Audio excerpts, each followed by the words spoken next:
Hello and welcome to the news. I am Sanchaba. Coming up this evening, Defense Minister pays courtesy visit to economic headquarters. Vendors at the Sanchaba Market Brikama Area Council over market condition. And today's guest is Honorable Omar Sise, GDC NAM for Nyamina East.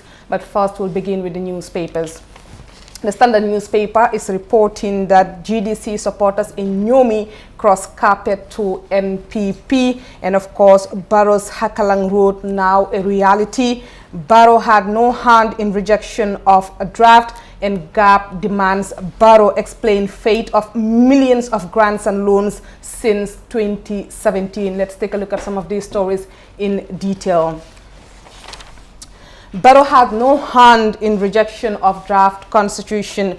President Adama Barrow's deputy youth advisor has come to his defense after opposition politicians and many other Gambians accused him of masterminding the rejection of the draft constitution. When the draft was being debated, President Barrow's sympathizers in the assembly said they would not vote for a document that will bar him from contesting for 2 more terms, contrary to the provision which said he can only contest in 2021. This position was shared by the president's own cabinet, who said in their position paper to the CRC that the proposed commencement of term limit discriminates the president. Adama Barrow, the leader of the UDP, Usainu Dabo, accused the president of being behind the rejection. Speaking to the Standard newspaper yesterday, Sehumbalo, advisor and influential key confidant of the president, said Barrow is totally innocent in this because he has done what he is supposed to do, and that was to establish a commission who did their consultations with Gambians, and it was submitted to the assembly, who rejected it. Hakalang Road now a reality.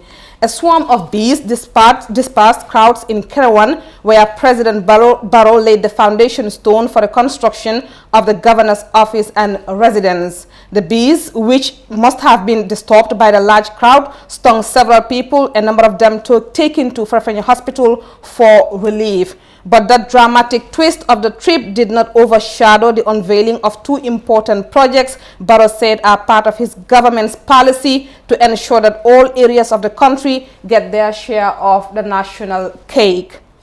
He began the tour with the laying of the foundation stone to mark the commencement of the 88-kilometer Nyomi-Hakalang Road project after many years of waiting. The project is funded by the Gambia government as part of funds earmarked for road construction in the recently approved Supplementary Appropriation Budget 2020.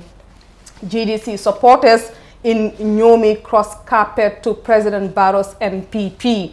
A crowd of people from Nyomi, claiming to be supporters of the opposition Gambia Democratic Congress, yesterday shifted to the National People's Party. Led by a sitting GDC councillor of Medina Serigne Mas, Amadou Ba, the group gathered at the Brusibi residence of business tycoon Silaba Samate to make the declaration. Barrow has shown respect, tolerance, compassion and commitment to embrace everyone, no matter their background. He has also about to provide us with electricity, good road networks, among other things, and therefore he deserves our support, Councillor Ba said. This is something we'll discuss later with the GDC NAM of Nyamina East himself, Honorable Omar Sise, later on the show. GAP urges Barrow to explain fate of millions of grants and loans since assuming power.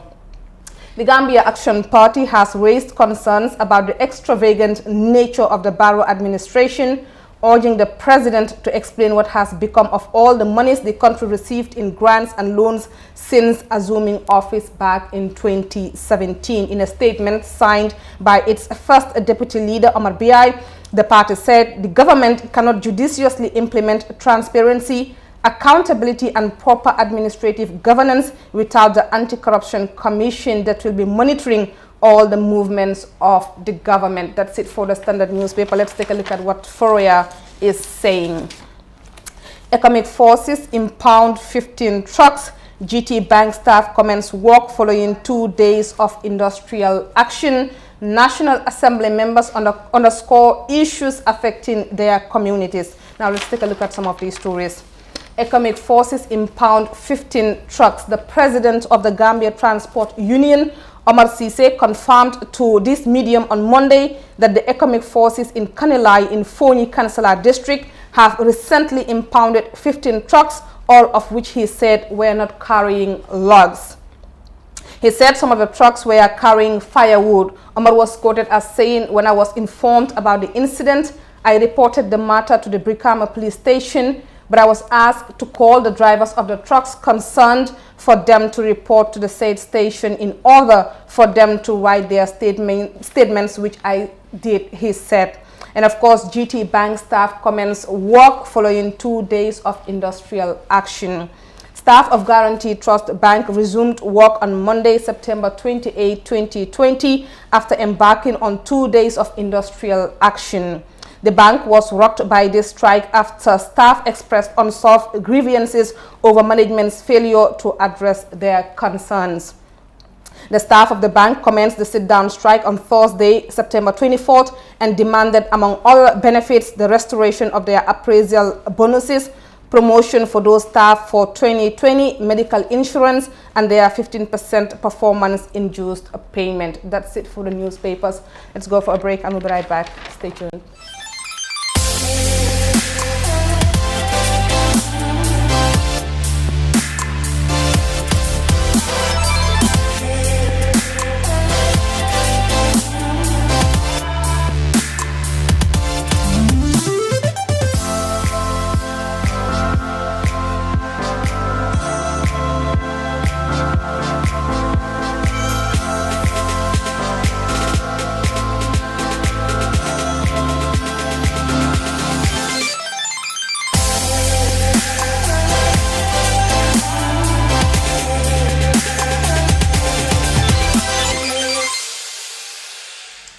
Welcome back. Gambia's Defense Minister Sheikh Omar Faye today paid a courtesy visit to the economic forces. Honorable Faye said the purpose of the meeting was to particularly thank the ECOWAS forces in the country. More in this.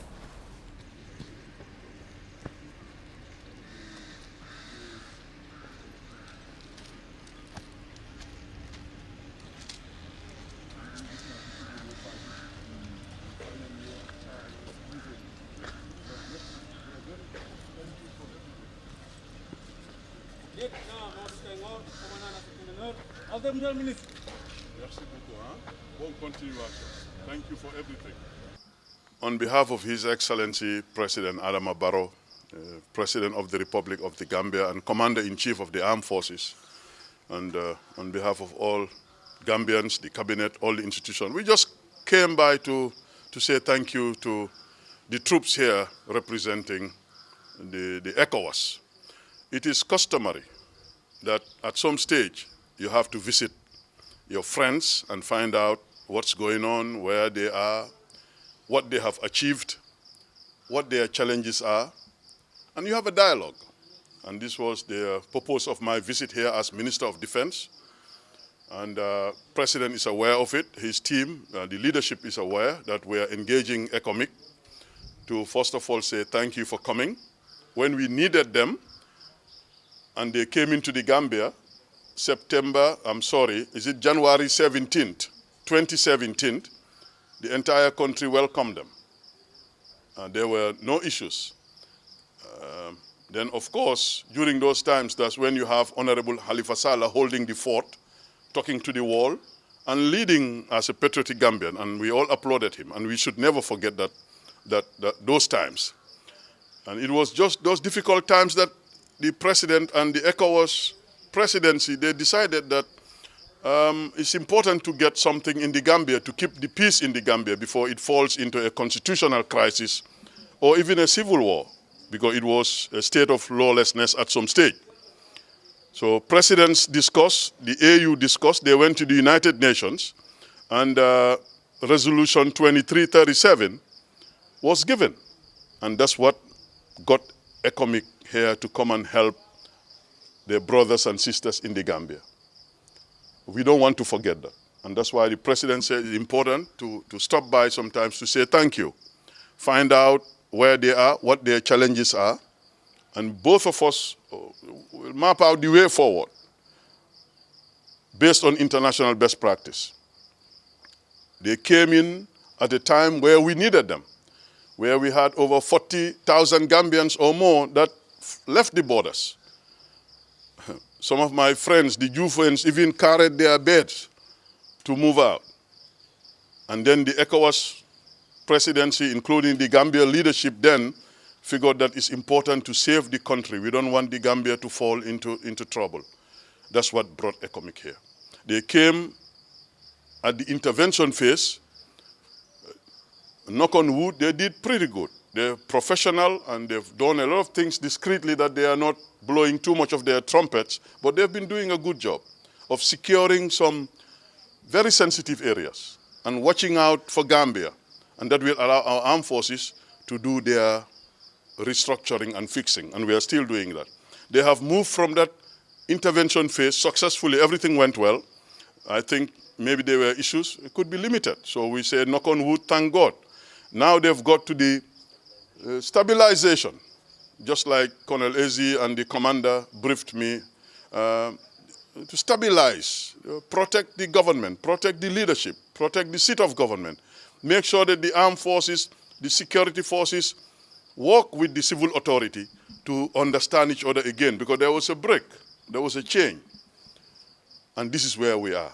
But in where I'm going to conclude, it's not going to be too much, because I just want to register our appreciation and learn from our mistakes, however small or big, and then move forward. They have left their countries to come help. Like we have hundreds of Gambians now in Sudan, also helping. That's how the world works. Gambia cannot be an island by itself. We are part of the international community. And when we are in need, our countries in the ECO, they get up and they came to our aid, because they want the Gambia to be in peace like all other places around. So we are very thankful. Now, something I'm going to share. I am a retired, but I've been in this uniform before. There's what they call also, anywhere the armed forces go, there must be a withdrawal phase. So 3 stages: intervention, stabilization, and now they will be preparing a withdrawal stage. So we want people to be patient, to appreciate them, and to see how they can work together, so that when that phase comes, our armed forces and other security services will honorably take the security and stability of this country. So there is no need to do any shouting or any fighting or concentration. Majority of Gambians are very appreciative. Maybe a few may not understand, but that's life. But we are appealing to them to know that this ECOMIC is here for the interests of the Gambia and nothing but the Gambia. The Gambia has not written a paycheck. Our friends helped us out to give us time to take care of our own homes, our country, because we had some issues. Everybody knows. No need to be repeating those things. It's open secret what happened. Everybody is hearing what was going on. But it is not time to stay on the problem. We have to move on. That's my philosophy. That's the philosophy of the president and the entire team, leadership, cabinet, everywhere. We promise that we need to move on. We cannot stay on the problems, fighting each other. The Gambia is too small for that. So we want to thank them. The withdrawal stage, inshallah, we'll congratulate them for a 6 months extension. We just came from Niger, maybe a few weeks ago, and they assess the situation, and they feel you cannot have now a very young baby trying to walk and you abandon them. So accompany them until they're a little bit strong. So they give another 6 months, and we say thank you to them. We are working with them, so our armed forces are moving also. So by the time that time is up, it is the presidents now who will come again and review the situation. So we want all Gambians to come together. Let us support each other. They are helping with the medical. They are in Bara at the hospital. They help everywhere the ECOMIC is. They've been giving medical services to the communities. They're helping in some of the hospitals. Some of their doctors are working at the RVTH, at supporting our staff. They're also building some structures. But when they leave, inshallah, someday, it's our armed forces going to take over. They built a structure in Yundum where their people are staying. They built here extra, so there are a lot of good things happening. When they are paid also, they buy stuff. So economically, they're also helping us. So we want them to continue to be in peace with the population. Population should understand that these people have just come to help. And inshallah, we should say thank you. And someday they will also withdraw. With the security sector reform. Perfect. That also, let me tell loolu du am benn bés du am benn at du am ñaari at. I'll be very clear. su ma leen ko waxee nax du ma leen nax. Security sector reform is a continuous thing, it's a process. It's not an event. am na dëkk yoo xam ne ñu ngi fii sori wuñ ñu lool dañ ko doon bugg a def yàkkamti ko dellu si nañ 3 times. There are countries who wanted to fast track their SSR and they got into problems. We don't want to repeat those mistakes. But very soon, we will do what we can. But it's a process. It's not going to be even complete. Could be in my time as minister. That's just the reality. I will do what I can. When the time comes, somebody else will do. Security sector reform is a continuous process.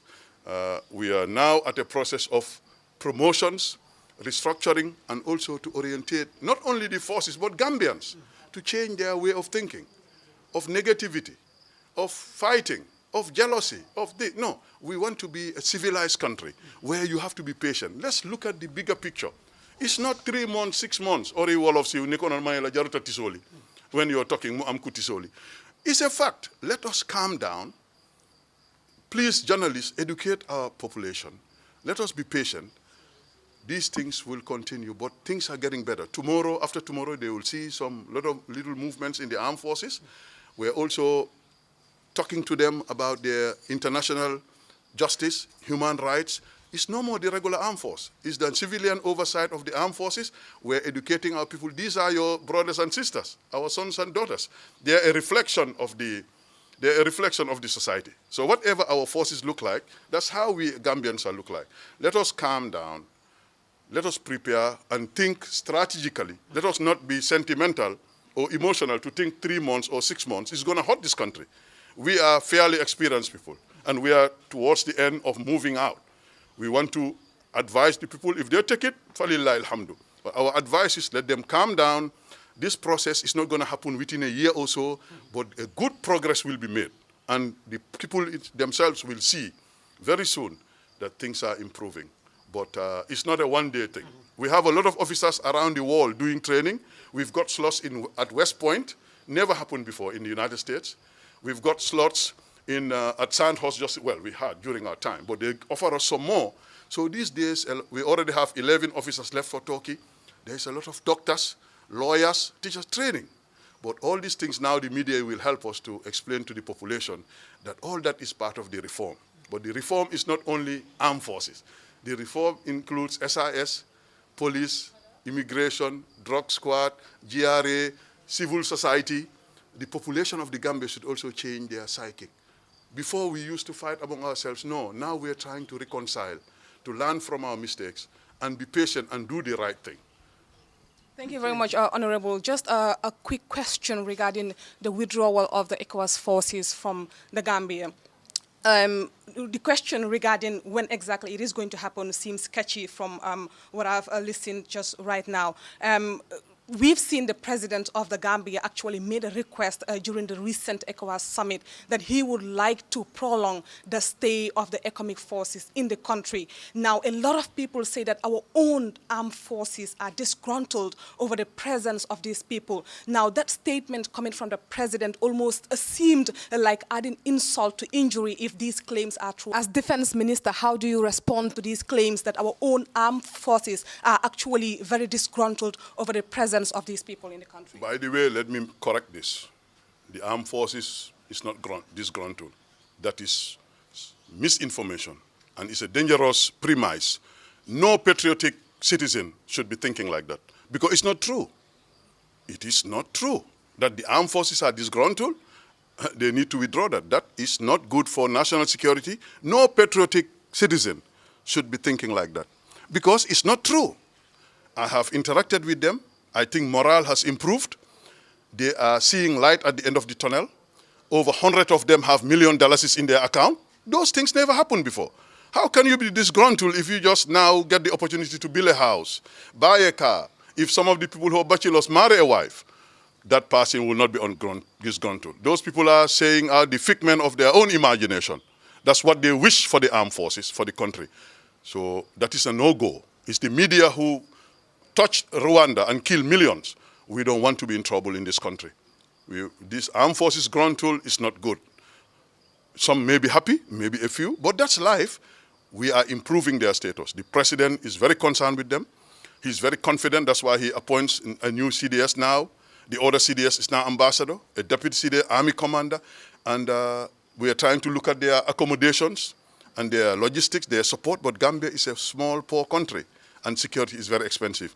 But being this ground tool, that is a no-go area in our peaceful Gambia. They're doing their best. They're serving their country. They are patriotic Gambians. We are not a political party. There's nothing like this ground tool. So withdrawal, they said they extend 6 months. We should allow the presidents to review. We don't want what's going on in Mali and other areas. You don't want to be in trouble. And we want to warn the people and advise them. Gambians have been taking peace for granted. I'm saying it from experience. Let them calm down. When you don't want to be in trouble in this country, it's too small. And we don't have. We're even struggling to get medical. We're struggling to survive. We don't have the space to fight against each other. Let us work together, help each other, support our armed forces, accept the wrongs. A good person with a character, if you make mistakes, do not be in denial. Accept your wrongs, reconcile, repent, ask for forgiveness, and we come together as a country. Watanbe, brought to you by Afrisa. Be part of the amazing conversations with Gambia's greatest minds and personalities. Get ready to be entertained, inspired, and motivated on the Watanbe platform. Plus, stand a chance of winning the shopping of your life. Call or SMS 1010 for $3 is only to win cash prizes and a free shopping spree. Join Watanbe live on GRTS and social media on Mondays and Fridays at 9 p.m. Kylie New Watan. Where AfriCell goes, nobody dares to follow. Welcome back. In now, Brikama Area Council has been slammed by market vendors at Sanchaba over market condition. The market is said to be one of the biggest markets in West Coast region. Mati Senghor tells us more. Waste management is a major issue at the Sanchaba market. Vendors have raised concern over poor sanitation, exposing vendors and customers to health hazards. To know more on this story, do stay with us. Vendors are facing challenges due to the awful condition of the market.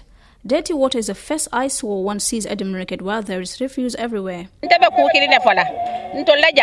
ma penku soto jam na marché jube momo ya dol na marché be nyamen jam nim man sala ko wilita Sanchaba bele ka wili ngata man sa wali man sa fana nyantalo na la ko to fana mun sa taban ko letin ka walin ne je man sa walin mbe man sa walin na man sa sita mba walin na man sa sita mba walin bidi moture band moture le kan to lañi marché topoto sama kono aka kenya tripol le sanka bonjan sama kono hani tan e buka gida nyim balito moture le ka mol ma koy ka ko bidi moture bantani mbi tema to man na aydi ya soto no nyim marché kono jam fo ni ku ya ko doro wati wat ni ku ya ko doro ya député munu lodi wol mamol na fa fenna jam kan sir fo son ko wonten sir fo son ko ne ma singol lo Sanchaba jam Sanchaba kol malon ko tiba kunto fo ta kunto e malong sir fo son ka ay ji akata ji la bala be ji lale mol ma sola la janga ji ta Sanchaba janga ji ay tala hajo la wodoro wala bije man may to yaram mu ñu ngi ñoo gis marché bi mu ci condition bo xamne rafetul na ngeen nekk di jaayé ci biir condition bi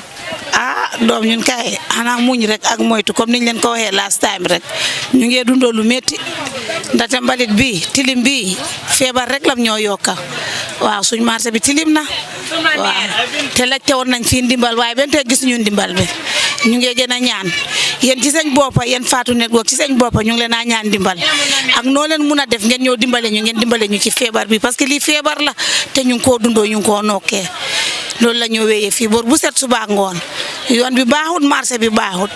Space is also another problem at the market. They told the Fetini Walk how they broke into a fight with drivers at the garage because they consume a lot of space and they do not have anywhere to sit and sell their goods.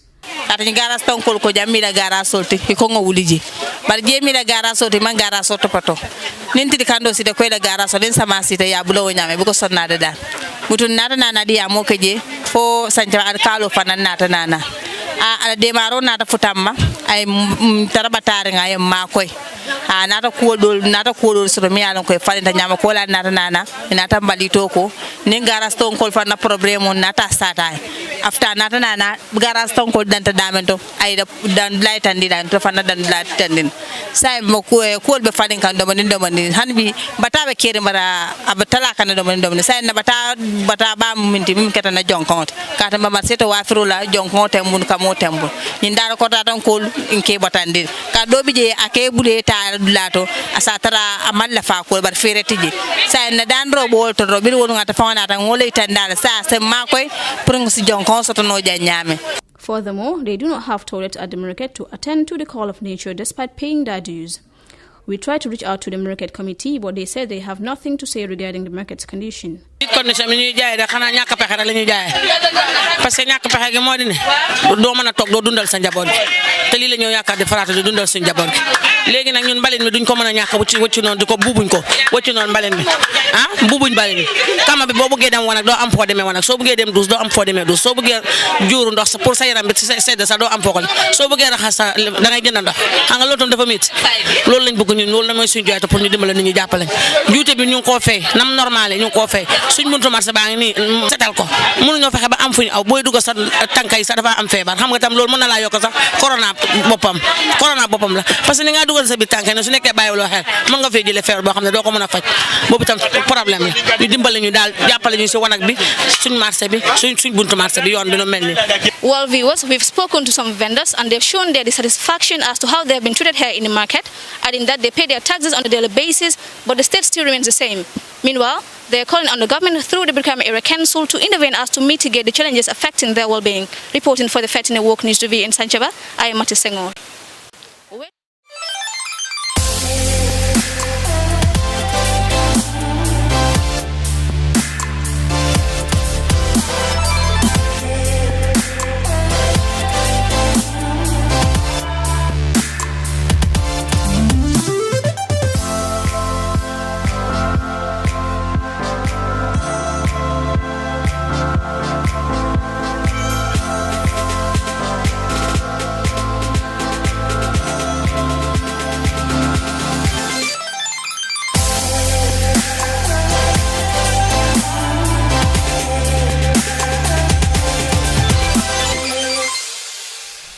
Welcome back, and like I promised today, I am joined by Honorable Omar Cisse, GDC NAM for Nyamina East. Omar, welcome to the Fatu Network News Review. Honorable. Thank you very much. It's my pleasure to join you on the platform, Sajo.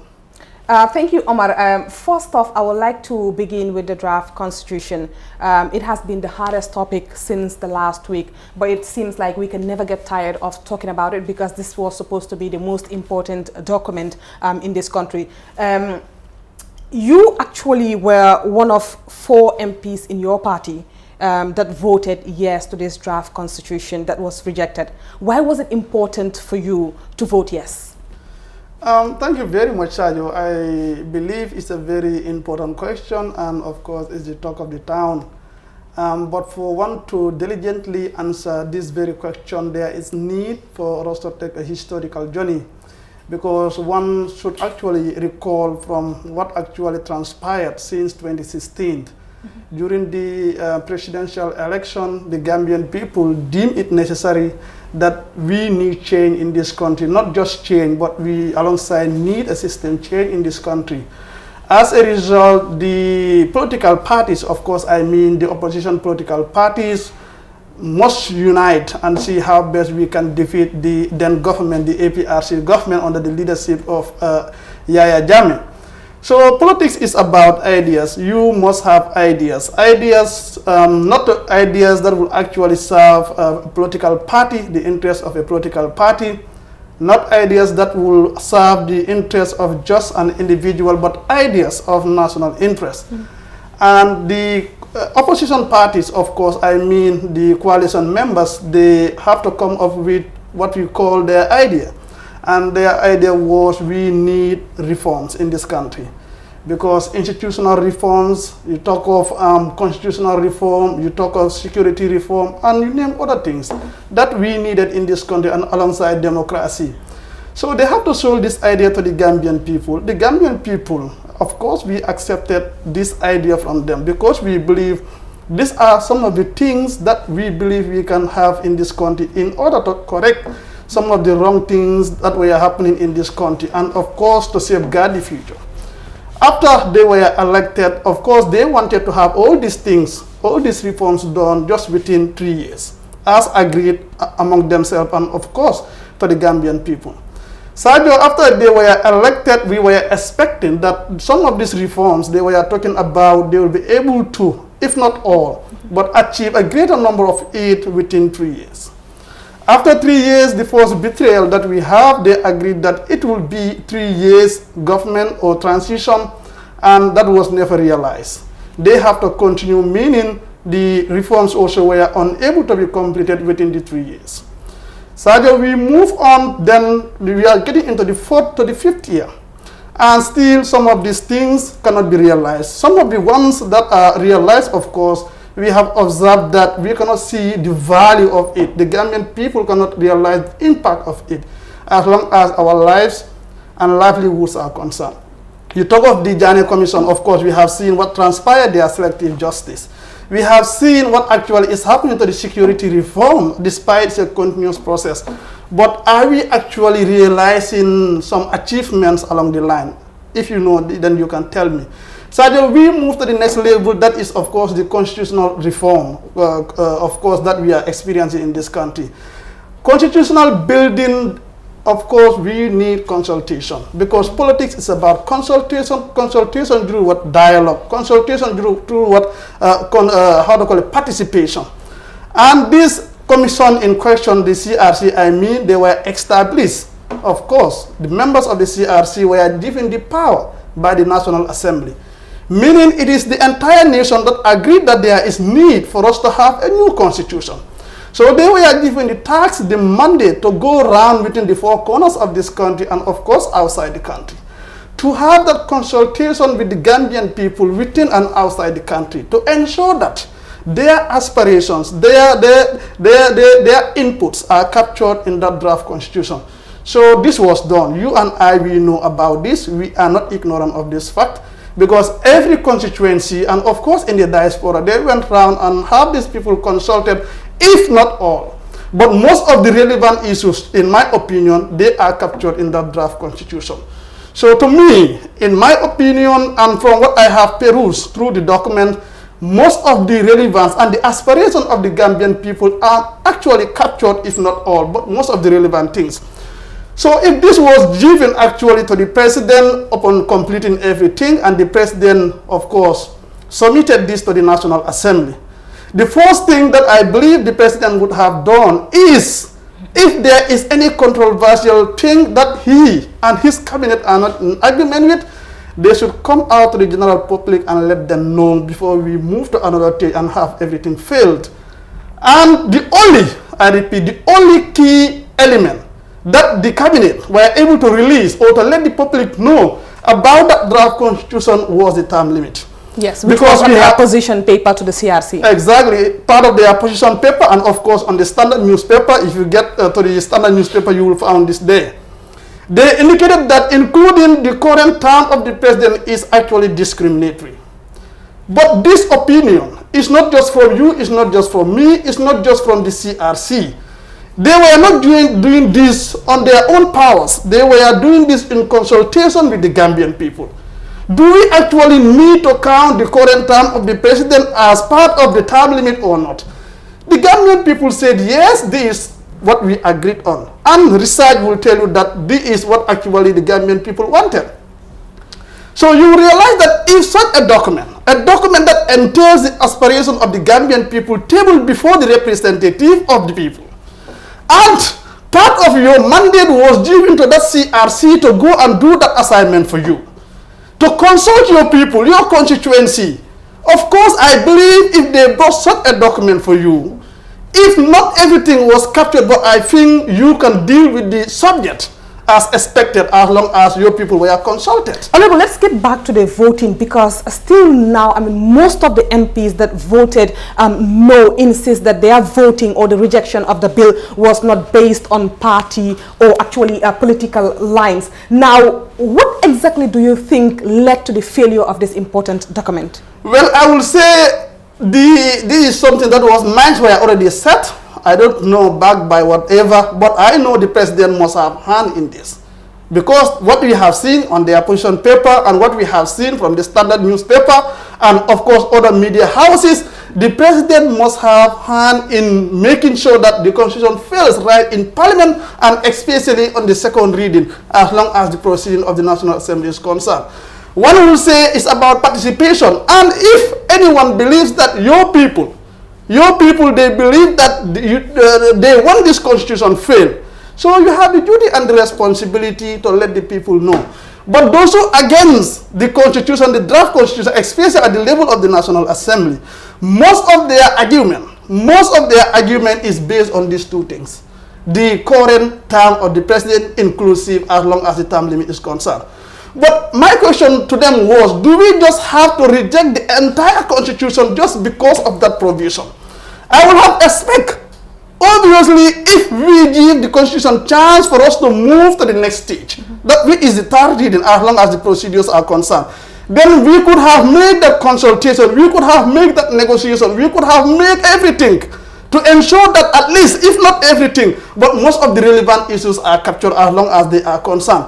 But killing the constitution right on the second reading as long as the proceedings of the National Assembly is concerned is just very premature. You think they could have fine-tuned some of the things that they were not in support with, things that they could have amended instead of rejecting the entire document? Very well. This is what I told them, and if you listen to my intervention, you will get to know this. I told them, well, everyone, even me, myself, I have issues that I am not in agreement with as long as the draft is concerned. But because of that one thing, because I know there is a chance for me open, waiting there, that if I get to that level, I have the chance of making my argument, I have the chance of bringing my case before the table, I have the chance of ensuring that we make some of these amendments. So I was expecting the same things. But if minds are already set up, if minds are already made on a one particular issue, that is just to reject it, there is no way that you can convince an individual. And that's what actually we were realizing in that National Assembly. People took the stand that they have to reject this constitution. They took the stand that they don't want to have this constitution passed to the next level. There was no turning back from that. Exactly, and that is how they just have to kill the constitution in a very premature manner. Honorable, you know, when it comes to the GDC, it was like a split in the votes. 2 of you voted yes and 2 voted no. I actually thought that every political party, I mean all the MPs belonging to the same political party will kind of have like the same position as far as voting the draft constitution was concerned. How did you feel when 2 of your MPs belonging to the same political party as you actually voted no to the constitution? Well, I try to convince them by all means to ensure that we have them voted in favor of the constitution. But it was very unfortunate. I am not actually the representative of the people they are representing. But if you ask them today, they will tell you what I did is to the best interest of my people. I will tell you the position of the GDC is to see that the Gambian people get to the referendum stage so that we can either vote yes or no, accept or reject. That is always the position of the GDC as long as the draft is concerned. But the 2 other MPs who voted against the constitution, that is up to them. They believe that that is what their people want. I have no power over that. I have no mandate or authority over them to say this is what you have to do. And the GDC party, I will tell you today, there is nobody in the party, not even the leadership of the party, asking an individual, forcing an individual, authorizing an individual to do this by force. That has never happened in the GDC. Yes, if such critical things happen in the country, then we will dialogue and see what actually we can bring before the table. If you are really convinced about what was actually discussed, up to you. If you are not convinced, it is up to you. But the GDC position, as long as the draft is concerned, was very clear that we needed this constitution to get to the referendum stage. To them, if you ask them, they will say it is to the best interest of their people, the people they represent.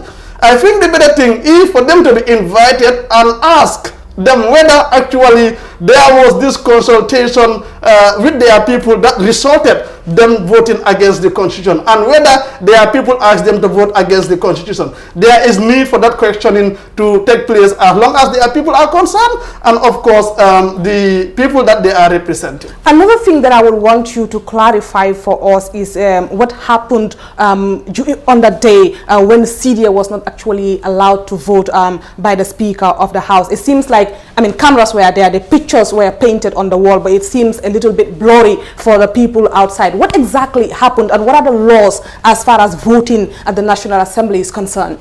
Well, it's a procedure, because if you get to the Constitution, you will observe that Section 108 of the Constitution did empower the National Assembly to establish their own procedure, and we did so. That is the standing orders of the National Assembly. The standing orders of the National Assembly did indicate everything or how the Assembly should work. And part of the standing orders, of course, as long as the draft is concerned, when we get to the second reading of the draft, upon debating and everything, then vote should take place.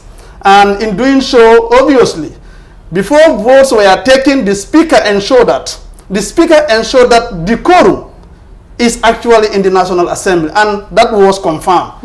Counting took place before votes were taken. It does not matter. It is not the mandate of the Honorable Speaker to go out and call whosoever. But in as much as the quorum is not there, you cannot proceed. But we proceeded because the quorum was already in the National Assembly.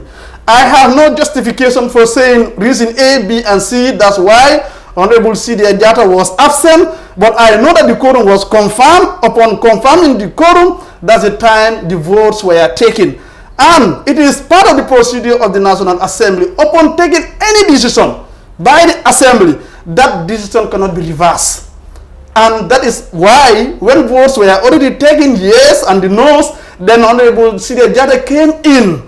Decision was already taken, and obviously he cannot be part of that decision anymore, because a decision is already made, the quorum was there, and he has no power. The Speaker has no power whatsoever to ensure that we reverse that decision just because of an individual. I have no reason for him not coming in at the time of voting. Thank you. But that is the procedure. Thank you for clarifying that, because a lot of people have been debating over it. Some people actually think that it was intentionally done by him so that his position wouldn't be clear, or that he wouldn't want to vote on something that will later implicate him in some sort of way. So thank you very much for clarifying that for us. Now let's get to the president himself, the big man. We have seen that he just opened the Nyomi Hakalang Road. It seemed like a political rally. A lot of people turn up to the event at a time where we still are dealing with this coronavirus pandemic. What do you make of that? It is very unfortunate. It is very unfortunate that we have the head of state gathering such a number of individuals, whether they were invited or not. But as long as they accommodate them, they welcome them, of course they cherish with them, then meaning they were, if not directly, but they were indirectly invited then, and it is because they allowed them, they were there. Sergeant, before we move on, there is need for us to clarify one thing, and the Gambian people should not be deceived anymore. The project in question, it is not just in Hakalang where this project will take place, but in other parts of the country also, such a project will be established there. The National Assembly members, there is this we call a supplementary appropriation bill was brought before Parliament. All these projects they are talking about, they were embedded as long as the supplementary appropriation bill is concerned. That was tabled not long ago. So it was because of the blessing of the National Assembly members today, one will talk about some of these projects. And we must remember one thing, that supplementary appropriation bill is purely from the national budget. Meaning it's from the taxpayers' money. Even whereas we have budget support, that budget support is part of the national budget. So obviously people must understand that they should not be deceived in any way. They must not be convinced in any way that these projects that are ongoing or they are yet to establish, they are coming from somewhere or is from the president's pocket. And the local government will tell you 60% of the taxpayers' money should go back to them in a form of development, in a form of constructing road, in a form of bringing them electricity, in a form of bringing pipe-borne water, in a form of building hospitals, schools, and so on. This is what actually we are realizing. Today, if the National Assembly agreed that we need some of this development, and they agreed upon that to endorse that document, so I believe then we are trying to realize something that we were not realizing in the past years. That is very important. The second thing is the situation we are encountering a deadly disease. We are in a battle fighting an enemy that you and I cannot see out there. So obviously that warranted the government to come up with measures, to come up with regulations, to come up with restrictions that will enable one to prevent oneself from the deadly disease, coronavirus. So I expect you and I and any other person, whether you are in a position holding any position in this country, whether you are an ordinary Gambian or not, there is need for you to respect some of these things. We have our ordinary people, the vulnerable people. Their livelihoods were disturbed in all means because of the coronavirus. We have our lumos closed, we have our markets closed, we have schools closed, we have all other things closed because of coronavirus. Because we are not discouraging, we are discouraging gathering. So if the president is speaking that and himself going out there to gather a number of people, having them gathered there, discussing with them, you have no other idea. The idea was there, and all other authorities, as long as COVID-19 is concerned, they are responsible. They have no message to share, but to encourage them to gather. Oh, are they telling me they are immune as long as COVID-19 is concerned? Are they telling me that they are not capable of spreading the disease or not? Are they telling me they are not infected or not? Because some of the cabinet members we have seen, they are infected as long as COVID is concerned. So what message are they sending to the Gambian people that this COVID that we are talking about is not real? The COVID we are talking about does not exist anymore. The COVID we are talking about, people can gather and do whatsoever. This is the message we are sending. And I don't expect such authorities, I don't expect the head of state to engage himself into such action that will at least change the mind of the people to do whatsoever. Get to the street, you see people not wearing masks because the president did so. Get to the football field, you see people, of course, gathering, playing their football and so on. So all this thing is happening because the IG didn't tell them anything, and the people are doing this. There is nothing more that you can do. I, for one, I believe in COVID. I, for one, I believe that it exists and so on. But the message they are sending, it is like there is no more COVID in the Gambia. This is what I understand from the whole scenario, which is very unfortunate. I totally condemn it. And Honorable, before I let you go, you've listened to the Defense Minister when he paid a courtesy visit to the economic headquarters today. From him, it seemed that the ECOWAS forces stay will be extended to 6 months. And as of now, we're still not clear on when they will leave the shores of this country. Now, the president himself has actually asked or requested during the ECOWAS summit for the stay of the economic forces to be prolonged in this country. Now, a lot of people actually, I will repeat the same question I asked him, because a lot of people think that this country's armed forces are very disgruntled because it seems like the economic forces are given the power to control almost everything in this country. What is your position as far as the presence of these forces are concerned? Now, we've seen political leaders like Dr. Ismaila Ceesay of the Citizens Alliance saying that it is about time for this country to figure out an exit strategy for these forces to leave the country. What's your position on that? Very well, I share the same view with him as long as the security of this state is concerned. Because I had him saying the security reform, it is ongoing, it is not an event, it is not about one day thing. Of course, I agree. But something that you were expected to do within just 3 years.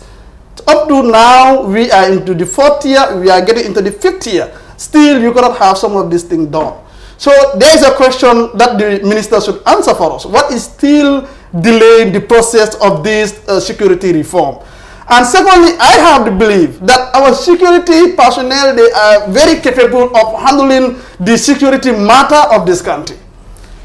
So the essence of having all this economic in this country, up to now, there is no threat in this country. There is nothing that is threatening the people in this country. I don't just see the need for them staying longer and longer in this country. I think it is about time for us and the civil society and all other stakeholders to call for a national dialogue and see what strategy we must put in place to ensure that we have our securities take charge of our nation. Because they know better, they understand better, they can better take charge of this nation. They understand the soil as long as the sovereignty of the state is concerned. So why do we have to have, why do we need them? You get to the state house, everywhere in state house, they are the one occupying. You get to everywhere in this country, I will say, you will see these economics who are the people there. So when are you going to have our people? What have they done that will warrant the state or the government to restrict them from getting charged to some of these things we are experiencing in this country? I hold the same view that it is about time. It is not just my decision, because there is a research, of course, that reveals that the Gambian people no longer want to see the economic forces. Could you imagine, I will give you one scenario. If you get to Buyam, you will get to understand that some of these drivers who are coming, carrying logs, I will call it, they are lancing to be trading some of these things. And today, if they get there, this economic, upon showing them that, they will be telling them, we don't value this document you are presenting. They will tell them that actually we don't take order from you. We take order from Macky Sall, we take order from the President Adam Barrow. As a result, they will take everything and pack them aside. When a document is given to attest, to satisfy that I am authorized to go along with this law, you still insist. What is that showing us? Meaning they don't value the authorities of this country. If you are taking authority and economic, I understand, it is not just from Senegal, but the West African states at large. So obviously, if you are telling me you are taking authority from Macky Sall, what are you telling me? Is Macky Sall in charge of our nation? This is a question that the president should answer. If such individuals have the temerity to, of course, say this to our people, there is need for the people of this country to wake up and start seeing what strategy can they put in place to ensure that we have this economic leave this country. To me, I hold the view that it is about time for them to leave, because there is no threat in this country that will warrant them to stay into this country up to this time. Do you think there could be any implication if this is not done ASAP, as in as soon as possible? Because one thing you don't want is for your own armed forces to be disgruntled. Do you think there could be implications? We've seen things that happen in other countries. That's where the threat is. Having these securities in this country, I mean the economic, and as security personnel are there disgruntled, that's where the threat is. You and I have no intention to suggest whatsoever or something or predict something that is not actually the case, but one can anticipate something dangerous might happen if our security, the people we trusted, the people who actually know everything about the state, of course, if those individuals are out there disgruntled and restricted from certain things or taking charge, anything might happen. I don't just know or don't want to indicate anything that might happen. But we must be very careful. We must treat them fairly. We must respect them. We must allow them to take charge as long as they are trained enough to take charge of this nation, rather than asking the economic forces to be here in this country when actually we are not realizing any, I repeat, any threat in this country. And finally, Honorable, you know, I cannot leave you without a little bit of politics in the mix. It seemed that some of the GDC supporters have actually cross-carpeted to President Adam Barrow's NPP. How true is that? What is the truth to that story? Well, I think NPP should stop putting words in the mouth of the others. Of course, I mean, all that they are saying, people cross-carpet from the GDC to NPP.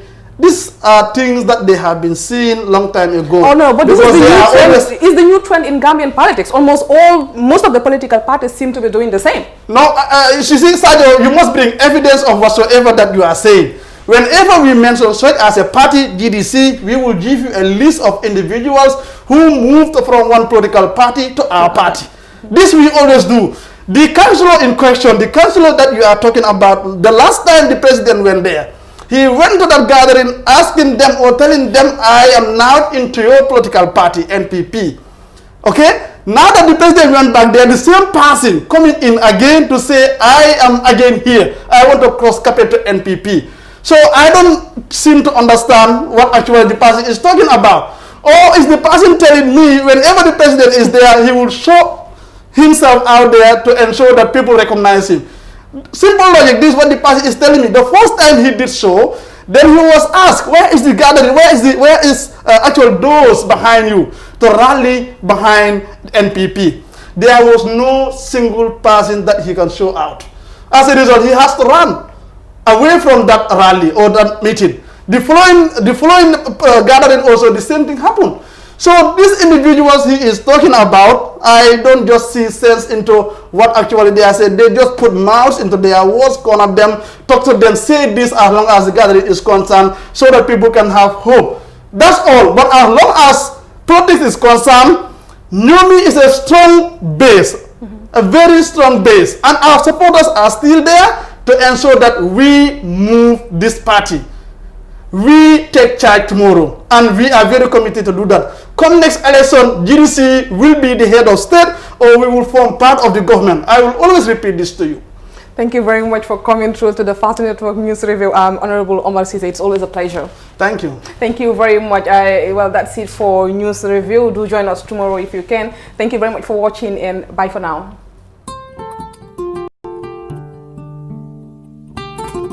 Home is where the heart is. Home is where you feel safe and secure.